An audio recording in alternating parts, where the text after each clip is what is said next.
Il-voti li kiseb Alex Borg fuq żewġ distretti qarbu 22,000 biex bekk il-kap tal-Partit Nazzjonalista ġab aktar voti mill-mexxej Laburista u kien l-aktar kandidati li ġab voti f'din l-elezzjoni ġenerali. Fuq 12 distrett Alex Borg kiseb 9,614 il-vot. Fuq 13 distrett u kaxkar bi 12,211 il-vot, id-doppju tal-elezzjoni preċedenti.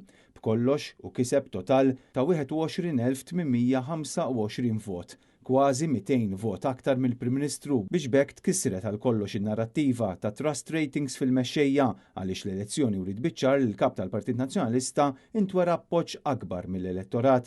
Dan l-appoġġ ġie rifless b'mod partikolari f'Għawdex fejn il-Partit Nazzjonalista rebaħ id-distrett. Fil-fatt fil-proċess elettorali ħareġ ċar li l-Partit Nazzjonalista rebaħ Għawdex b'144 vot, għalkemm imbagħad bil-wirt il-Partit Laburista żamm 3 siġġijiet kontra it-2 tal-Partit Nazzjonalista, għalkemm il-Partit Nazzjonalista se jiżdiedlu siġġu fuq Għawdex bil-mekkaniżmu biex tinżamm il-proporzjonalità.